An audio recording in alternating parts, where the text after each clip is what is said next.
Hi everyone, it's Kelsey here, and today it's time to talk about the latest Noble Pages book club pick, which was Empty Mansions by Bill Dedman and Paul Clark Newell Jr. So this was a nonfiction book, which I don't actually read a lot of nonfiction, but I was happy to get out of my comfort zone and read something a little bit different.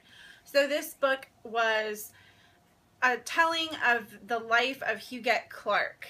And it actually went a lot deeper than Huguette Clark's story. It went back into her father and like a lot of her family history. But they were one of the richest families in America, and Huguette Clark herself was a very reclusive woman, and it just had lots of interesting facts and great historical details throughout this book. And so we're just going to talk through all the questions that I have about it. So if you haven't read the book yet, there might be some spoilers in here. So if you don't want to be spoiled for the book, don't watch the rest of this video. This is a discussion for if you have read the book. So my first question is, the authors say that Huguette was always shy even as a child. Do you think that's true? Or do you think she was more reclusive as she got older? If so, why?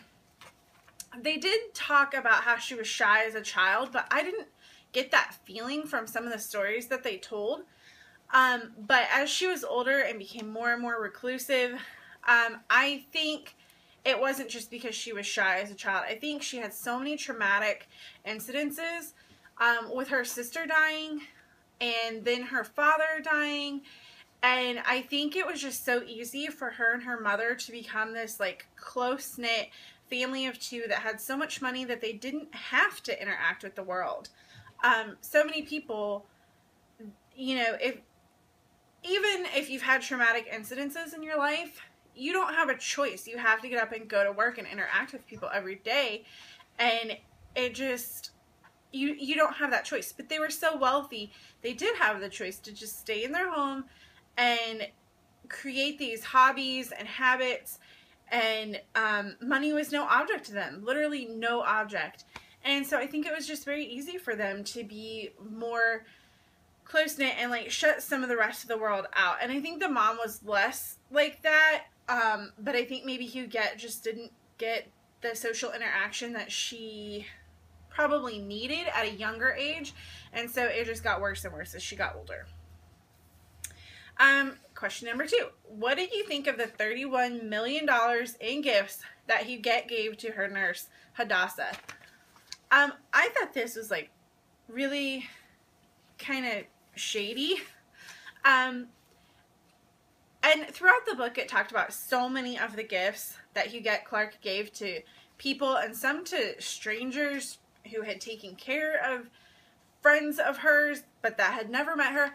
And I mean, these weren't small gifts. She was writing out like a $30,000 check as a gift, or $10,000 check as a gift. In addition to all of these small things, she would buy like dolls or video games or, you know, toys and gifts and just give them to like her doctor's children or a friend's children.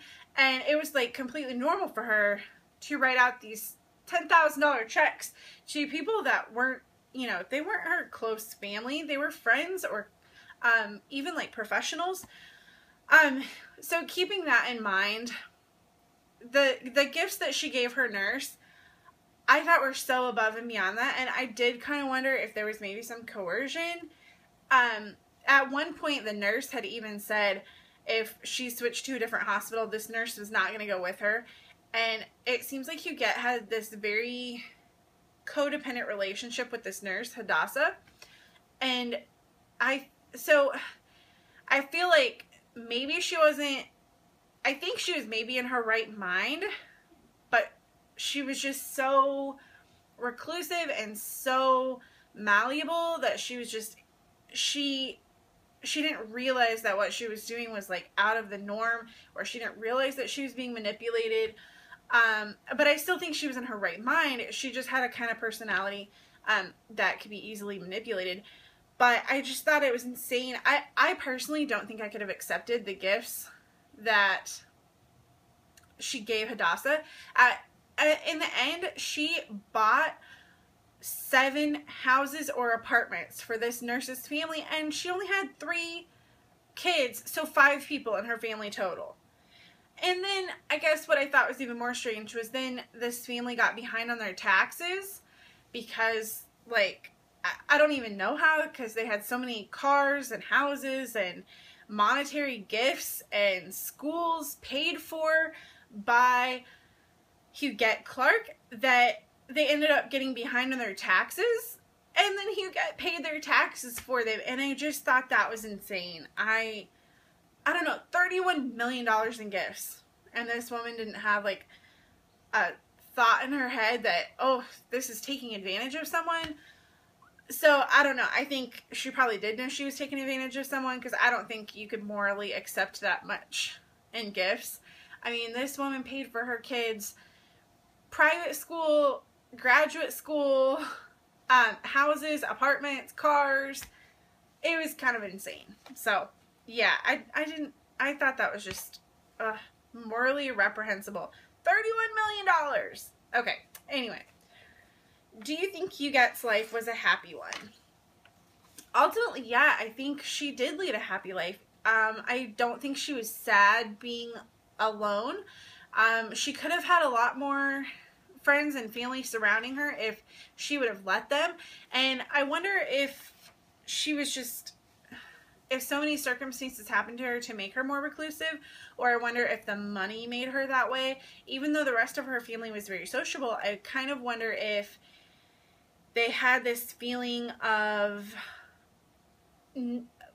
like needing to protect the money, even though she gave it away in droves.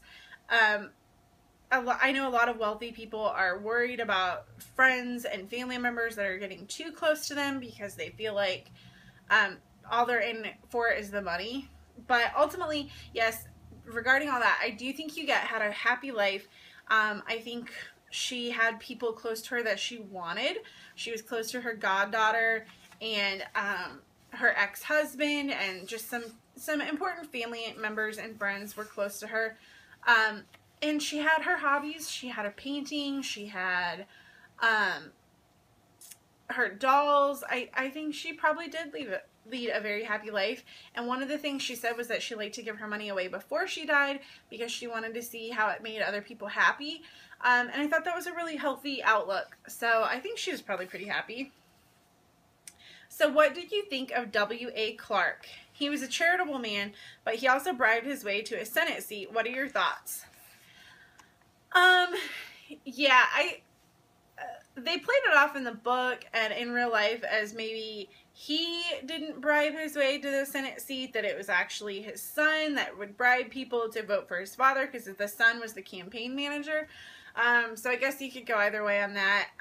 I find it hard to believe that you wouldn't know that your son was bribing all these people, but whatever. But I was actually kind of surprised and disappointed in the first half of the book. It focused a lot more on W.A. Clark and his birth and his childhood and his family and how he made his millions before it segued into his daughter and her millions that she inherited and whatnot. And so I was kind of disappointed in the first half of the book. I really wanted it to focus strictly on Huguette Clark. I thought maybe like a couple of chapters would have sufficed to talk about her father. I thought he was a really interesting man, but I didn't go into the book with the mindset of hearing all about him and her. So I felt like this should have been more of a telling of, like, it shouldn't have been the story of Huguette Clark. I feel like it should have been a story of the Clark family because it went into so much detail with all of the family.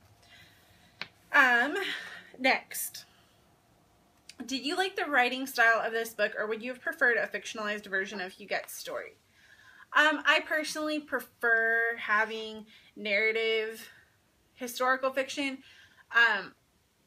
or narrative historical nonfiction. So I would have preferred this to be kind of fictionalized or told in a more storytelling manner. Normally, like I said, I don't read a lot of nonfiction, or if I do, it's generally like an autobiography. So this book had so many details and facts in it that I got a little bit overwhelmed at times. I thought the overall story was really good, and I did like the writing itself. I just felt like it needed to be pared back a little bit. I felt like sometimes I just had too much information, And I felt like sometimes the stories like ended very abruptly, and I didn't really like that aspect of it. So, but overall, I did like the book. I just didn't love the nonfiction style. So, anyway, next question. Had you ever heard of the Clark family before reading this book? No, I had never heard of the Clark family, and after reading this book, I don't know how I never heard of them because, I mean, they talk about him like on the same lines as like the Rockefellers and the Astors and like a lot of the really famous wealthy families in the early 1900s, and I can't believe I've never heard of the Clark family. So I thought that was really interesting that even though there's still family alive today. In fact, Huguette Clark herself just died in like I think 2011. I thought it was really strange that I had never heard of them before. So that was really interesting. And then, did you like Huguette after reading the book? Overall, I did like her. I felt like she was very true to herself. And I mean, I pitied her a little bit just because wealth doesn't always buy complete happiness. I mean, she had kept herself in a room or in her house for several years, even though she had cancer of the lip.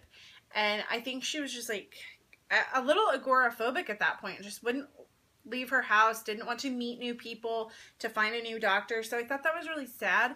But overall, I did like her. I just didn't like some of the small things that she did, like with charities that she wouldn't support. But then she would go out and spend $100,000 on dolls. I thought that was kind of a weird aspect. But I think it was really cool that she supported so many people in her life, and that she really helped some of the people in her life get ahead, and I think that's really admirable. So I felt like there's one more question that I had. I know Paige has more questions on her blog, so I will link that up in the comment section below so that you can go over and read Paige Evans' half of this discussion. She's answering the same questions as I am, and like I said, I think she's got a couple more questions on hers. So, anyway, that is the end of the discussion for Empty Mansions, but we are going to have, obviously, another book pick for June 20th, and that pick is, let me show it to you. It's called Inside the O'Briens by Lisa Genova. This is what we'll be reading in the month of May, and we'll be discussing it June 20th, so that gives you about 6 weeks to get the book and read it. I'm so excited to start it. I haven't read it yet. But basically this book is about a police officer that he develops Huntington's disease, and so it kind of goes into his choices and his story with Huntington's disease, and then his family's choice and his children's choice of whether or not they want to find out if they have the gene or not, and if they will get Huntington's disease. So I think this should be a really interesting book. Lisa Genova's books are always about medical issues and how it affects the family, and just some of the moral and some of the psychological aspects that go along with medical stories and diseases and whatnot. But she just writes really, really well, and she always thinks of things that I never would have thought of in a book. So I cannot wait to read this book. I just got it last night on my iPad, so I cannot wait to start reading it. So I hope you will join us on June 20th for the discussion for Inside the O'Briens by Lisa Genova. Thanks so much for watching, guys. I hope you have a great weekend. And like I said, don't forget to head over to Paige's blog to read her answers for the Noble Pages Book Club discussion of Empty Mansions. I will see you guys again soon with another video. Have a great weekend.